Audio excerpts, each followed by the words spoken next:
everyone, and welcome to a special edition of Nugentino Cinema. I'm here today with FilmApe. How are you? I'm doing good, Drew. Thank you for having me. No problem. And we're here to review one of your favorite movies, Twister, directed by Jan de Bont. The man, And the legend. for sure. And before we really get into any sort of opinions on the movie, I just want to give a little background. So I'd been wanting to watch this for a while, and even a week or so ago or 2 weeks ago, I'd been thinking I really need to watch Twister soon. But and because I don't know, every January or February I seem to get into a Philip Seymour Hoffman mode, and I just want to watch everything he's in. But and this is one of the few Philip Seymour Hoffman movies I still hadn't seen. But yeah, but it all kind of came to a head when last Tuesday, I think it was, I was going to see Skinamarink, and then I noticed as I was getting ready to leave, and the theater I go to is 25 minutes away, so it's a bit of a drive. I only go there because they have AMC stubs there and whatnot. But anyway, I see that there's a tornado warning on my phone, and I don't really think anything of it. I've seen this type of thing before, and I just thought, it'll be nothing, whatever. And I decided to start driving to the theater to meet my friend there. And as I start driving, the rain is getting heavier and heavier. And I stop in at a gas station. And when I stop in at the gas station, it just starts pouring insanely, where I can't even see. And I'm pulling into the gas station, and then I get out, and all of a sudden, just the wind is just insane, and I had to slam my door got slammed by the wind. And then I was trying to walk to the gas station just to get inside, and I could honestly barely even walk, seriously. And then the gas station door slams by itself against the gas station window, and it makes a crazy bang sound, and breaks. The door fell off its hinges, not all the way but partially. And then I get in the gas station, and I was honestly hyperventilating. I was I can't believe what just happened. And I was just soaked. Usually I've been rained on, but this is I'm soaked as if I jumped into a pool. It's just absolute water everywhere. And yeah, so I was and I couldn't even believe what was happening. So I kind of walked around the gas station for a second, just trying to collect myself. And then there was this lady that came in, and apparently her car was skidding, and she she ran to the gas station, and then she started calling her family to be to ask if they were okay or whatever. But she was freaking out and screaming, and she just wouldn't stop screaming. And she got the top of her lungs, and she's like, watch the news, and just wouldn't stop screaming, and it was driving me crazy. And but I'm not gonna say anything because obviously it's a crazy situation. But then I'm just sitting here soaked in water, just watching the window, and I felt like I was in the mist or something. People standing in the grocery store, looking at the outside, thinking when is it going to be okay to go back outside? And eventually, after about 10 minutes or 15 minutes, it cleared up to the point where I thought it would be okay. And so I went back outside, and I called my friend. I didn't even think we were going to see the movie at this point. I canceled my ticket because I was just and I was trying to see if he was okay. I was I sent him a text. He wasn't answering. And I was just take shelter. Don't even worry about going to this movie. Because I literally, and I forgot to mention, when I was at the gas station, before I went in, I got a message that said, take shelter now. And I was but I kind of didn't even understand what I was looking at. And I was just I don't know. And all of a sudden, that's pretty much when stuff started hitting. And I was in the exact area, cause where the Twister was. And I'm pretty sure I looked up videos of tornadoes, and because I kind of still debated was I really in a tornado, but I'm pretty sure from what I saw and the fact that it was so fast and it happened out of nowhere, I'm pretty sure I was in the midst of a tornado.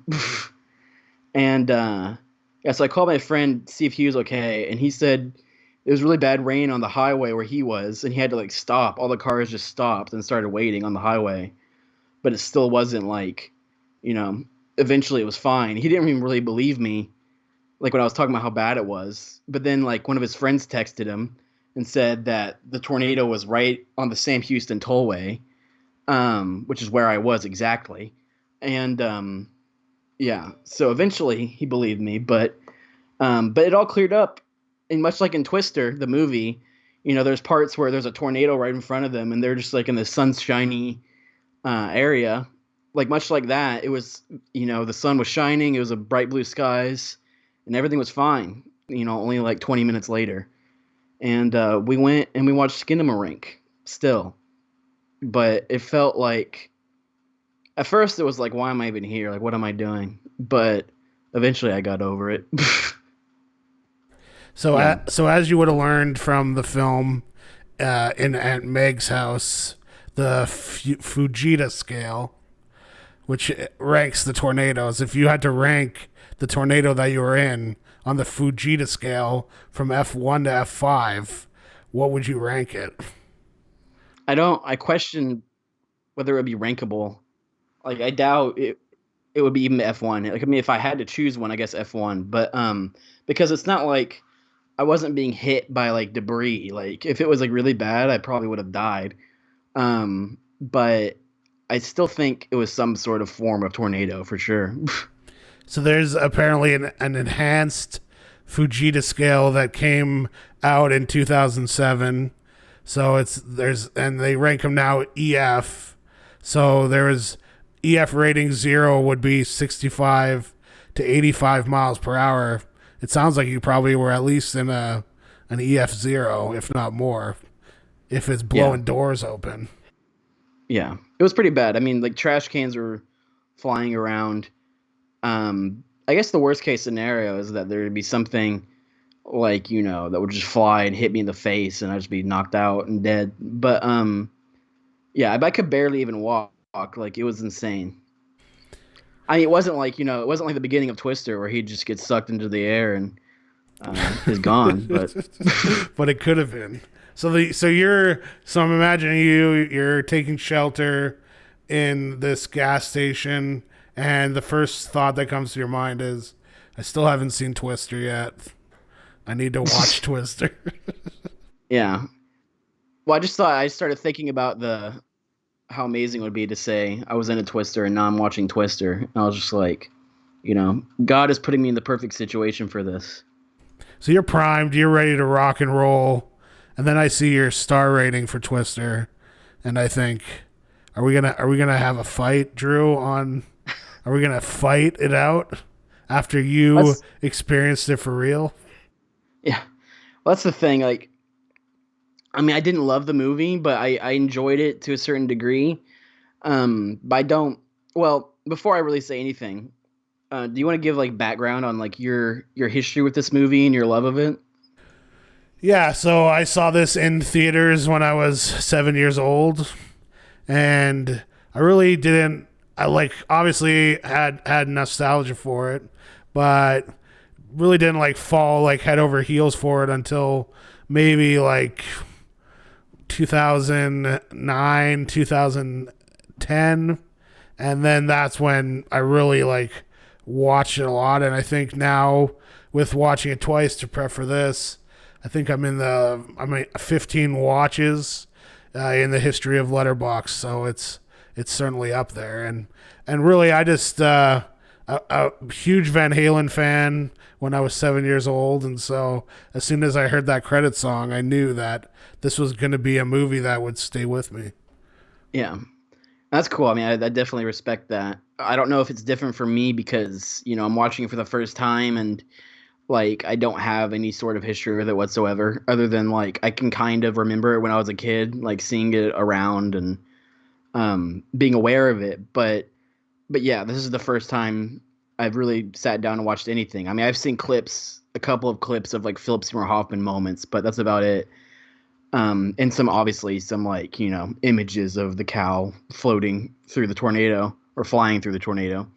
But right after, like I think one thing I was shocked by, not shocked, but just wasn't expecting, is the like early '90s CG, which I feel bad to like it feels like a low blow or low hanging fruit, but the CG really did bother me because it's just awful in certain points, and I know it was early. Like, this is like one of the very early movies to probably use it, but it just did bother me in certain areas. Which scenes in particular? Because I would say it looks pretty good still. Like, yes, there are a couple scenes, but I watched Into the Storm after I rewatched Twister, or I guess I rewatched Into the Storm, which came out in way sooner.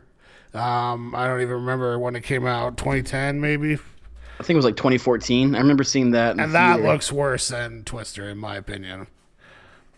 Well, I mean, I have to go back and rewatch that. But in Twister, like there's just like explosions that almost look like animated, like they're just like right out of the cartoon. And then like the one scene, which I'll say is a great scene. I enjoy it. The drive-in scene. It's a great idea, and everything that's happening there is really cool. But there's some pretty brutal. When you see the screen breaking apart, it looks pretty rough, I think. Yeah, the big thing is, and hearing Jan de Bont talk about production, literally they came up with the idea for the film, and then they had to determine if the technology was even there to do it.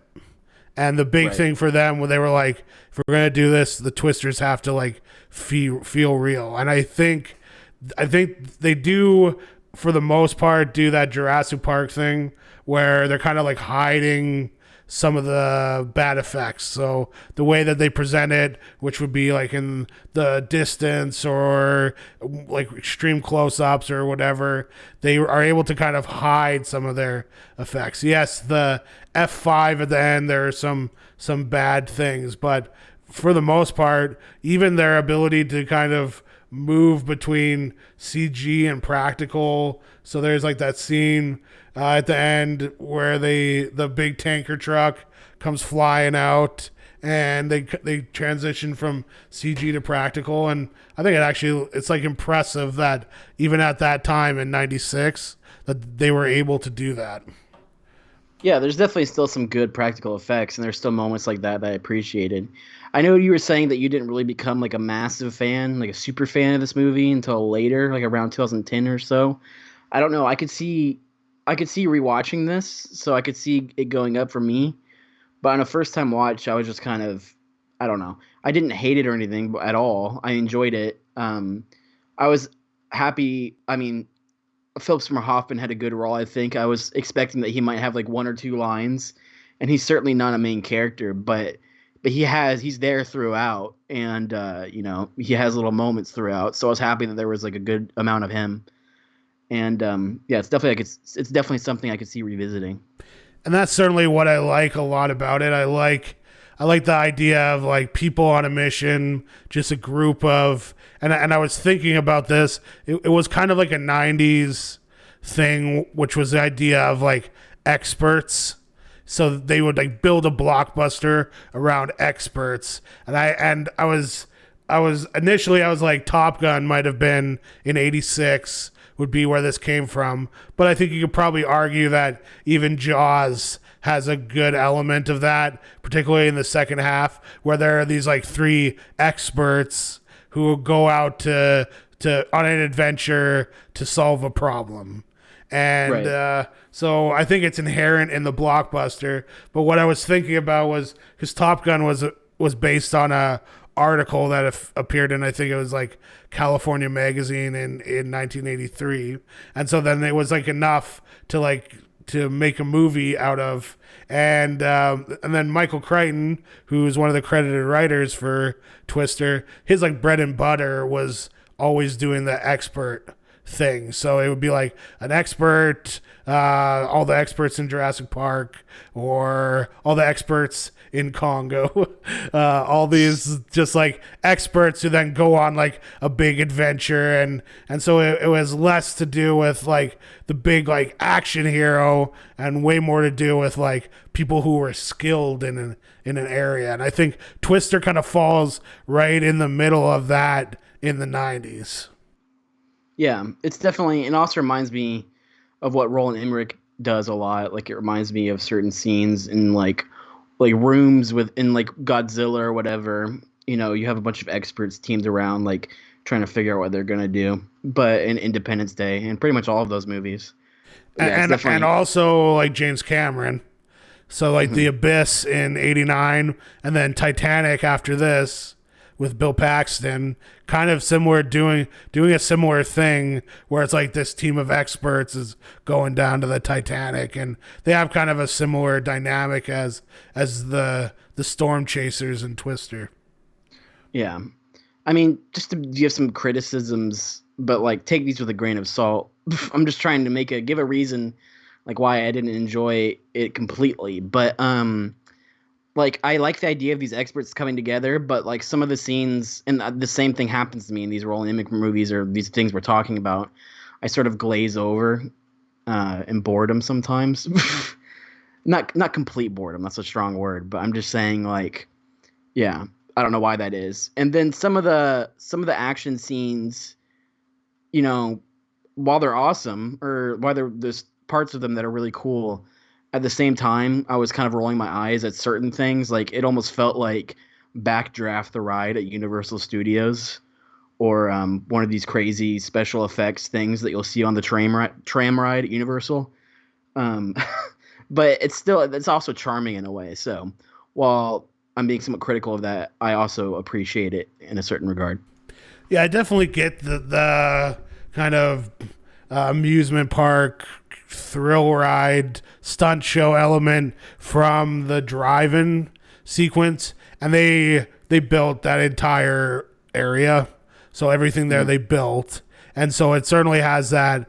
But I think a lot of times when they're just like out on the road, particularly the first shot of the tornado when they end up in that ditch in the yellow truck, and I'm like that feels pretty raw and real, and I like the way that so the camera there's actually some, and I'm not entirely sure if it's a helicopter shot, but there are some awesome helicopter shots in the film, but it kind of is behind the truck, and then a oncoming vehicle is coming, and it rises up a little bit over top of them, and that's when we first see the Twister in the background, and I'm like, that's like to me like seeing the like Brontosaurus in Jurassic Park, where for a second I'm like, wow, that looks pretty awesome.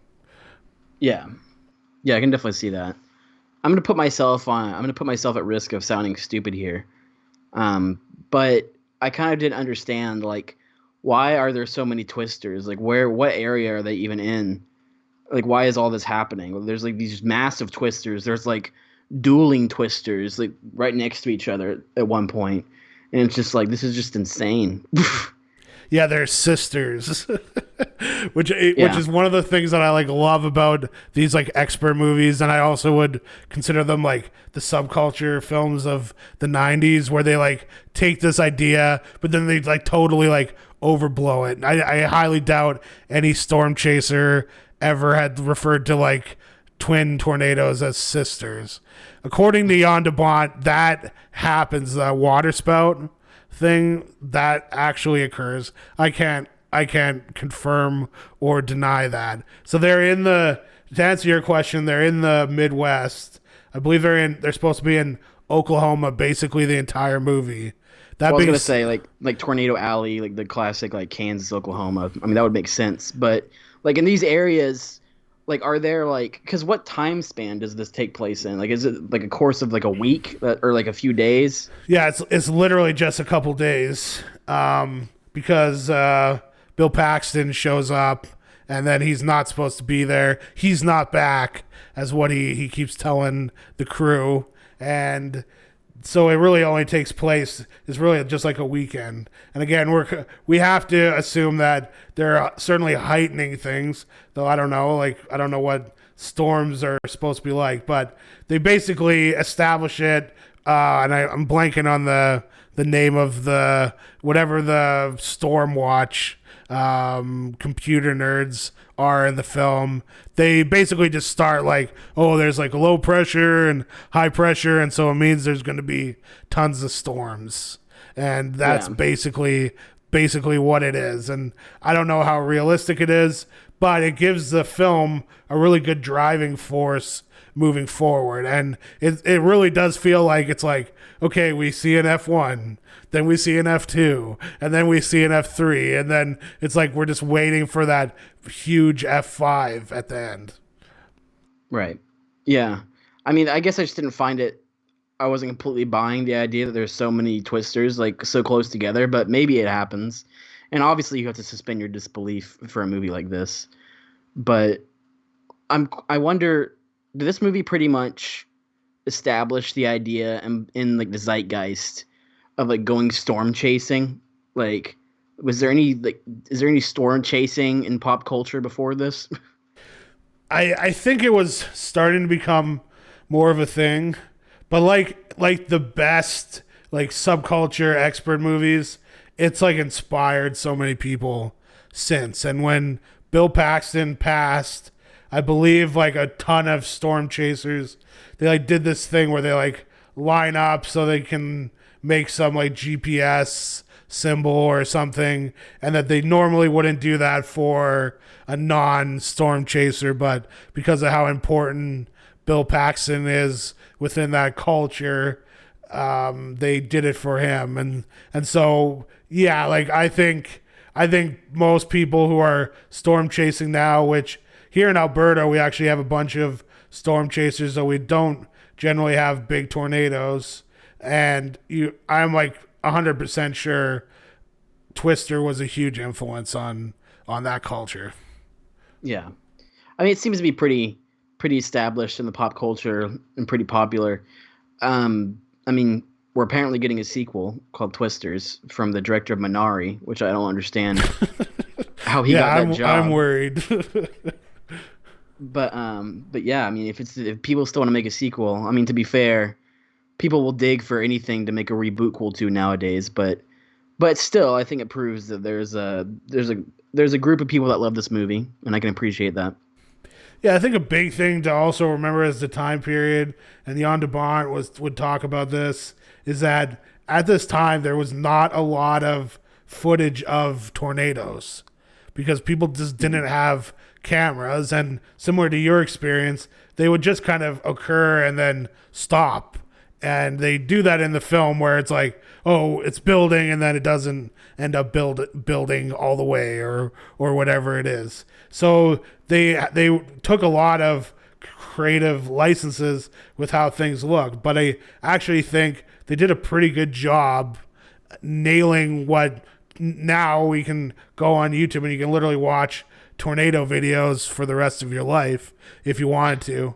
And I Yeah. believe that they had 2 units dedicated to storm chasing to get just kind of B-roll of the skies and all that. And so I think they put the effort in, and it really, to me, just sells what they're doing. I don't necessarily think there's reality to this idea of just like running around and chasing tornadoes. And to be honest, most of the tornado chasers seem really obnoxious if you watch their YouTube videos.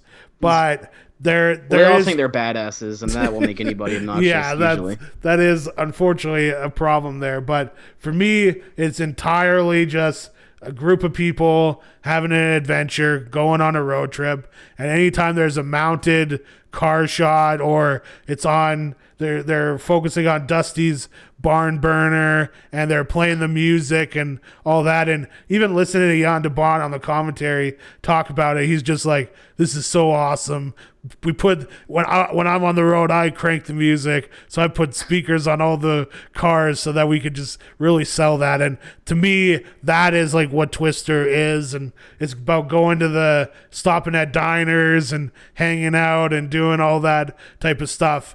And then I mean we can get into like a more academic kind of view of I think some of the stuff that is underappreciated in it, but at its element, it's just really fun to me adventure that's just constantly propelling forward. I don't think there's a scene that would need to be cut. Things just like really fall into place with Twister. Yeah, I mean, like I said, I definitely have to rewatch it. Um, I gave it a 3 out of 5. it may seem harsh, but I'm kind of trying to open up my use of three. I'm trying to kind of use it more to where I used to like give a lot of things a 3.5. But I'm trying to open three up because I used to give three to like a lot of movies that I basically just didn't like. But I've started to think that three is sort of it's above 50%. So it's like I think it should be more positive than the way I have it or have used it in the past. So I'm starting to give three to some movies that I wouldn't have in the past, but I definitely enjoyed it to a degree. Like it's not like I certainly wasn't, angry that I watched it. It was a good time. Were there any characters that stood out to you that, in particular, that you were like, oh yeah, that's cool to see that character or that actor in the film? Well, obviously Philip Seymour Hoffman, every moment that he's on screen is just the best. I mean, I forgot to say, like, I mean, the classic line of like the suck zone is the best. That's what everybody references. Yeah, And like, he apparently got some improvisation in. So I don't know if you know this, but Joss Whedon did a punch up on the script.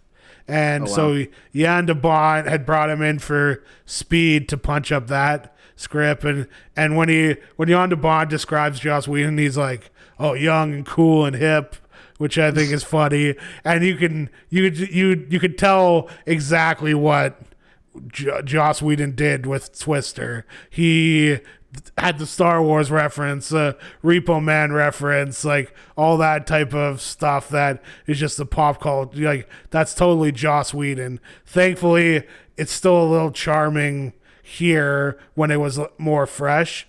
But yeah, so any characters, because there is a character that I'm wondering if you picked up on who it was. I'm not sure if I know who you're talking about. I mean, like, I did. It was interesting to see some character actors in there. Like, you had Alan Ruck from Ferris Bueller. I always like seeing him. I was surprised that Todd Fields in this, the director of Tar, who I was an actor at one point, and was in Eyes Wide Shut and films like that. But so there was a plethora of people. But I'm not sure if I'm hitting on exactly who you're talking about. Yeah, it's because they're. I mean, the one that's funny because I'm like, where even is he? Is Jake Busey's in the film, and he's like in the background, and he gets credited, but like he barely has anything to do. A bit more prominent, but still in the background. He's on Carrie Elway's team.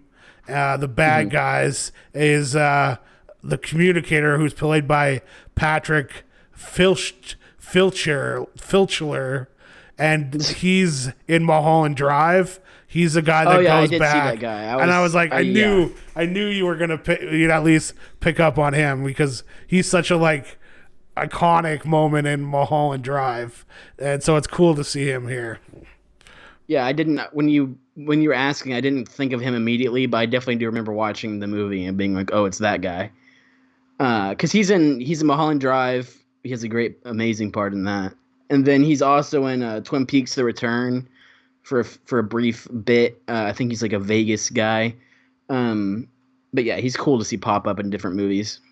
He was also in Under the Silver Lake, I think, but he's a good character actor. Yeah, so it's just kind of the casting like that is super fun to see here. And then I'm reminded just looking at the character names here. So Jan de Bont apparently puts Stanley Kubrick stuff in all his films, and I can't vouch for that. I don't know what he does in Speed, and I certainly don't know what he does in The Haunting. But so two characters, one is named Kubrick, one is named Stanley in this, and then I didn't pick up on the Kubrick one. I mean, that's pretty right up front. But I don't think that they're set. I don't know if names are ever said. You know what I mean? I think that's just credited. And then, I mean, the big obvious one is having The Shining on the drive-in screen, which apparently got Kubrick's nod of approval to use. Well, Kubrick was like kind of like you know how like Terrence Malick will say like I loved Zoolander, and it's like you wouldn't expect that. That's kind of how Kubrick was almost, or at least from what I've read. Like he would like heap praise on like just random movies, like Hollywood big films, like things that you wouldn't necessarily expect him to like, but but he seemed to just be like a lover of just movies, and so I can see him, like liking the fact that that The Shining was featured in that sequence. I'm curious what your thoughts on Jan de Bont are, because I always am like thinking of him. I'm like huge cinematographer, huge director, but you look at his filmography and it's like first as a director it's pretty sparse, and then even as a cinematographer he's got some big hits in there, but it's not like on the necessarily on the filmography level of some of the heavy hitters. So I didn't know if you had a pre-existing thoughts on Jan de Bont. Well, first of all, I think he has the reputation as a badass simply because of the fact that he was scalped on the set of Roar. Um, I think that cements his status as a badass no matter what. Yes. And yeah, I think he only he was the director of photography for only like half of that film, and then because he was scalped, I think somebody else had to take over. But yeah, but like he did Die Hard. I know, like when I look at his filmography as a director, there's a lot of stuff that I honestly just look at as like crap. But I've never seen Speed, and I should see that. I mean, but then there's like Laura Croft, that seems questionable. Um, I don't Well, know it's that there's not even the first. necessarily. It's not even the first Tomb Raider. It's the sequel. I didn't realize that. Yeah. That's weird. Um, but he seems like when I watch a Jan de Bont movie, I don't know that I necessarily pick up on like a visual style. I'm sure there is. I mean, I'm just nothing's coming to mind for like just the look, but there's like, and it's weird for somebody who's a cinematographer, but there seems to be like a common interest in like story. Like he seems to be, because even in his cinematography work, I mean, he's known for Die Hard. Like he's into just high octane like action, and I think that's interesting. Yeah, like if you look at his cinematography credits, I mean, he did Butcher, Baker, Nightmare Maker, but was uncredited the same year as he did Roar. He did Flesh and Blood, which is pretty awesome.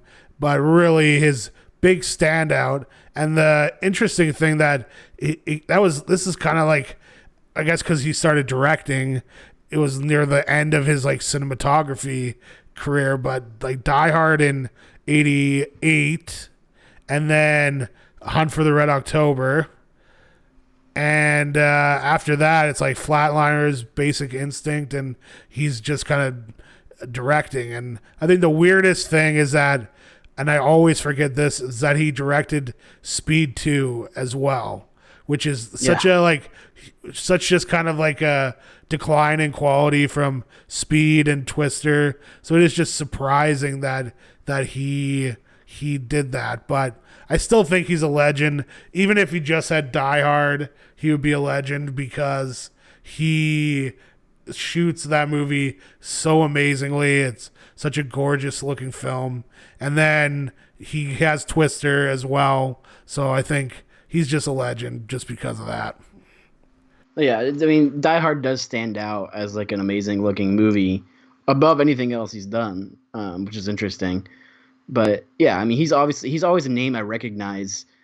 I listen to the Pure Cinema podcast every once in a while, and I remember somebody, I think it was Elric Kane, talking about when he moved to LA, and he was like at a urinal with somebody, and this guy just started talking to him, or he was like on the phone at a urinal or something, and he's just like ranting or saying something on the phone, and then he turned to Elric and was like, "That was Jan de Bont. And when Jan de Bont tells you to get something, you do it for him," or something like that.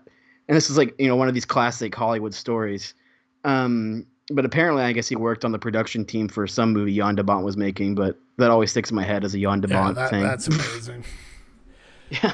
I'm wondering what you think of what sets this movie apart, which is the dual protagonists of Helen Hunt as Joe and Bill Paxton as Bill. I'm wondering what you think of those two in the film and their relationship. I don't know if I was that into their relationship, like the romance of it, or like, I'm not saying either of them gave a bad performance, but I don't know that I was like really sucked into anything they were doing, to be honest. I'm not like, and even Bill Paxton.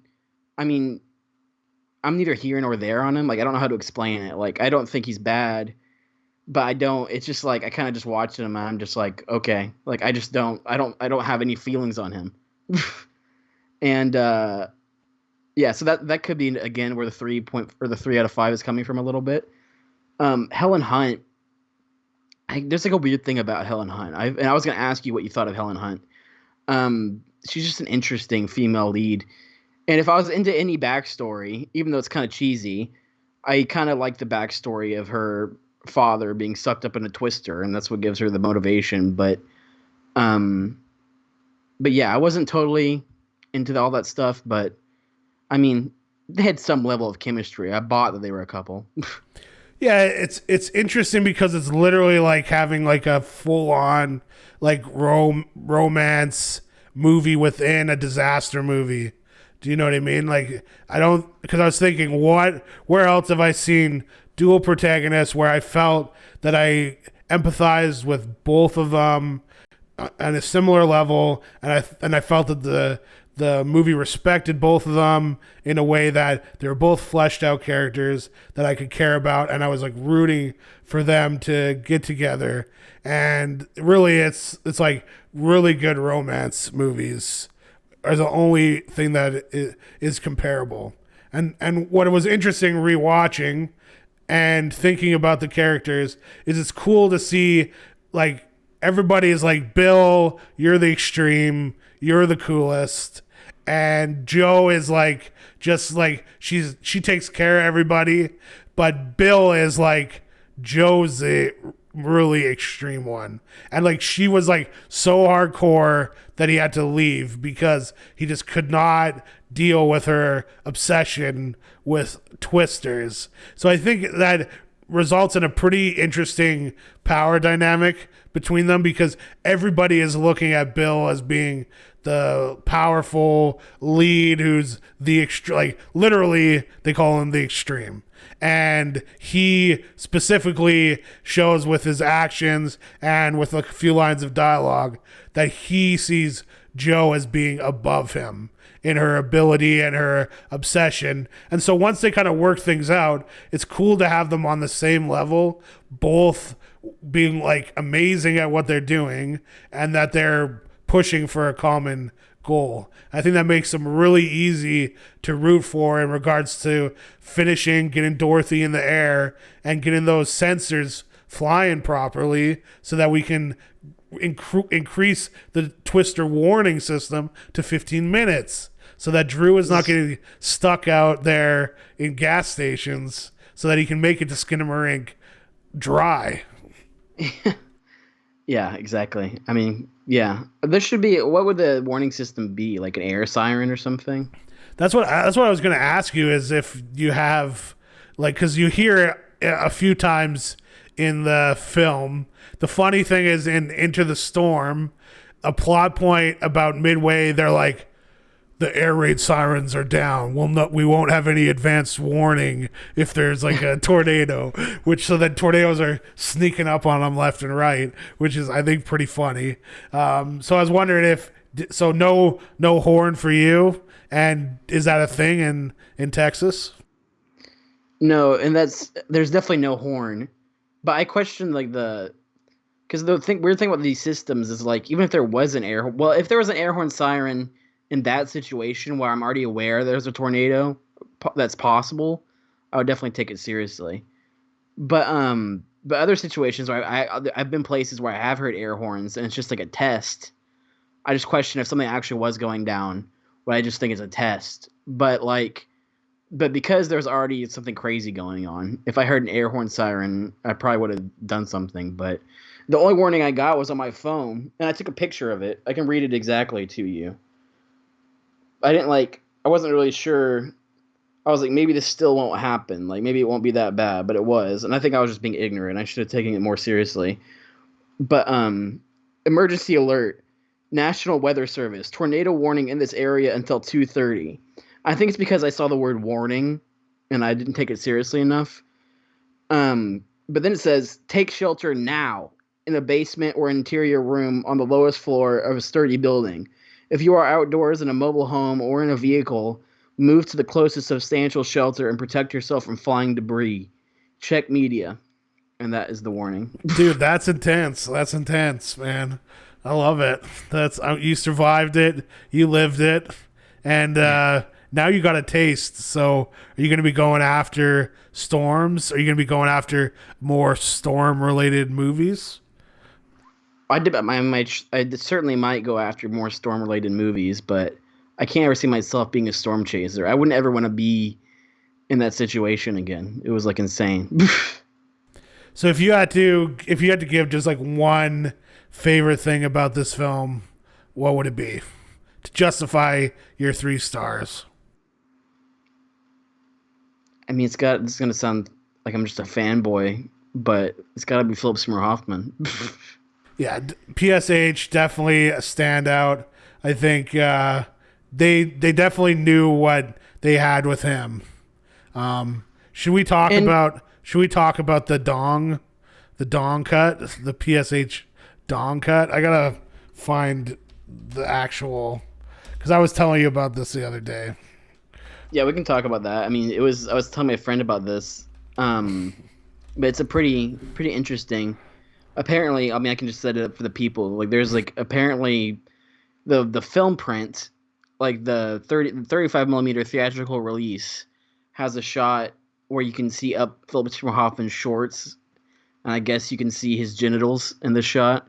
And it was cut for, I guess, home media, so you can't, if you're renting it, if you're buying it on DVD or whatever you may be doing. I don't think you can see this, but it's on the 35 millimeter print apparently. Yeah, that's what I'm trying to confirm. And removed PSH penis twister is not. It's just giving me penile injection therapy stuff. So unfortunately, not getting anything there. But that is something that I heard. I believe I read it on IMDb trivia. I should have prepared this. It was on my list of things to do, but alas, I did not get to it. Well, I hope one day I can acquire a 35 millimeter print of Twister, and we can confirm this.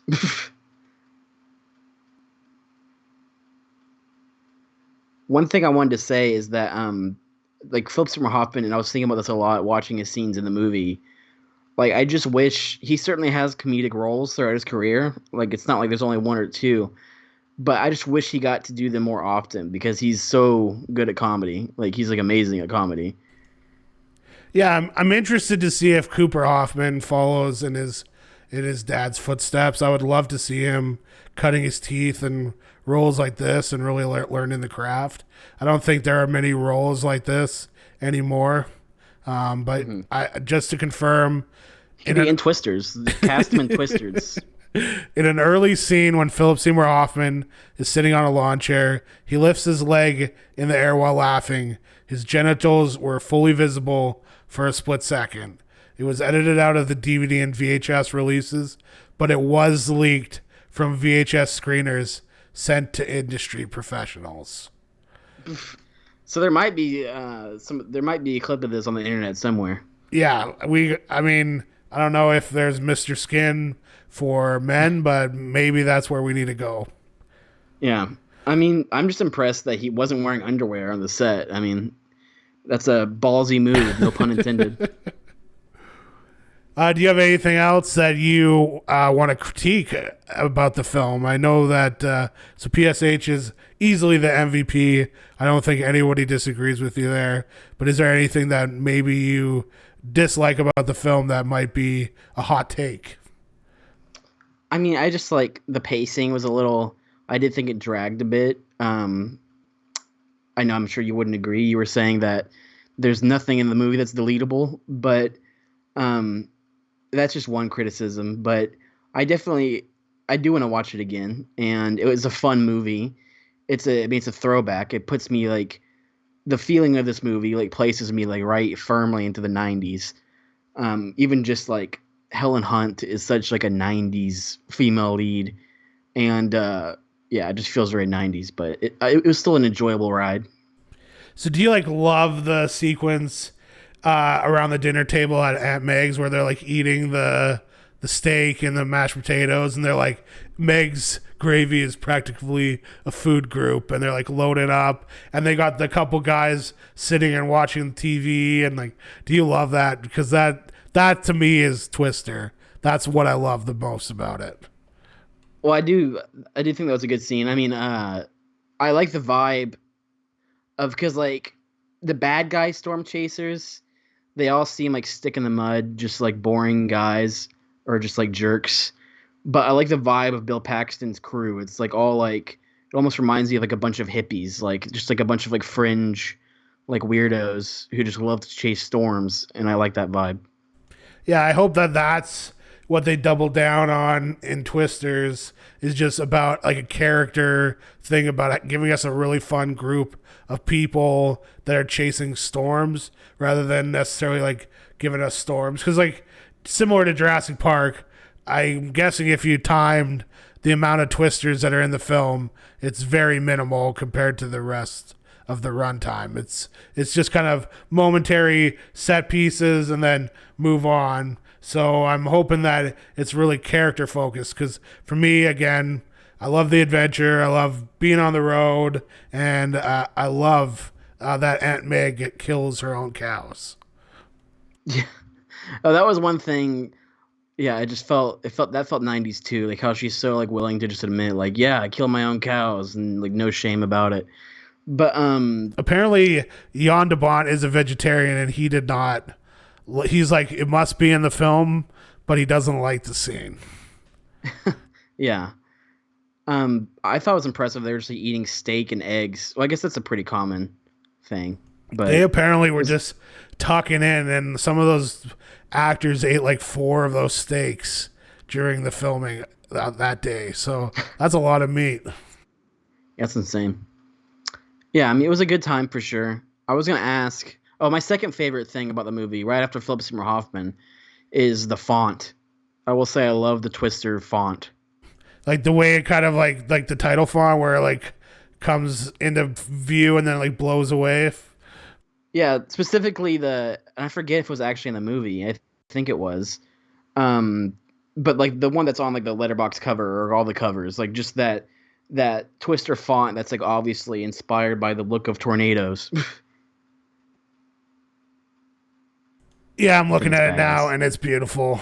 The teaser poster for this movie is one of my favorite posters, because it's just the truck kind of driving towards a tornado in the distance, and it is one that I hope to acquire someday. Nice. One last thing I wanted to ask you is, have you ever seen Trancers? It's a Charles Band film. Are you aware of this? I have not character? seen Trancers. Well, that's another Helen Hunt movie I would recommend. I was gonna say she has like a strange but interesting career. Like I saw, and this is like a movie that was like, you know, a '90s like Oscar movie that I think a lot of people like write off. But like, I think she was really good, and as good as it gets with Jack Nicholson. She has some really good scenes in that. Have you seen that movie? Yes, but not for like forever. Yeah. I think she has really good scenes in that. I mean, that movie's not perfect by any means, but she has some really good scenes, and so does he. But she's also in Trancers, which is like early '80s, and she's like super young. And it's a Charles Band. Like Charles Band is almost like a Lloyd Kaufman type person. Like he's like, you know, I think his production company is called like Full Moon or something. But he does all those like Dolls movies and just a bunch of like Z grade like trash. But he made a movie called Trancers. I saw this at the Alamo Draft House a few years ago, like 2019 maybe. And yeah, it was just shocking to see that a Hollywood star started out in a Charles Band movie. And then to add to that, another layer to that, if you haven't seen the TV movie Desperate Lives, where she does drugs and jumps out the window, that is also a must-see. Well, yeah, that sounds pretty good. I hadn't heard of it. Well, I'll definitely look that up. Drew, thank you for bringing me into your Twister story and letting me talk Twister. I feel like maybe didn't do the film justice And I hope that people just go out, experience it for themselves. And if you end up anywhere between a 3 and a 5 on the film, I'd say that's a win. Yeah, I mean, I think you're questioning whether we would, get into a huge fight over this. I think the only reason it'd be worth fighting is if I give it like a point 0.5 and I just came into this saying Twister is a piece of trash. But I still enjoyed the movie. I definitely enjoyed it. Don't get me wrong. And I think maybe a year removed from your traumatic experience, you might even like it a little bit more because it'll be less real to you. You'll be able to appreciate it as less of a documentary and more of just pop art. Yeah, I can see what you mean. But yeah, it's definitely a piece of, popcorn movie making. And I'm sure it's better than Into the Storm. I saw that movie almost 10 years ago now, which is crazy, but I don't remember being impressed at all by it. And yeah, this is definitely better. I think you gave it a 2.5, and I liked it way more than when I saw it in the theater. It's actually kind of a fun follow up to Twister. The characters are terrible in that movie, but for sure there is an amazing set piece where they're in a storm drain that's actually pretty fun. Yeah. All I remember is like a guy getting sucked into a tornado. That's all I remember. Yeah, and it's like more than that. And Into the Storm, he's like, I gotta shoot this. And before he's like afraid of tornadoes, then the tornado like hits like some fuel and lights on fire. So he gets sucked into the tornado, lit on fire, and then like spun around. So it's pretty fun. Yeah, I remember the spinning and wasn't that movie sold as like a found footage kind of Twister movie? Yeah, exactly. It was like definitely like on the heels of like the found footage craze, and so it's terrible as a found footage movie. There's a lot of stuff that makes you scratch your head, but I am glad I paid $1 for it 2 weeks ago. Let me just say that. Yeah, that's fair. But yeah, I think that's all I got to say about, Twister and Twister movies in general. But thanks again for being here. Yeah, and maybe we'll do a follow-up Twisters if it comes out next year. Yeah, for sure. Yeah, I think that'd be awesome. But yeah, I think that's everything. Thanks guys for listening. Bye.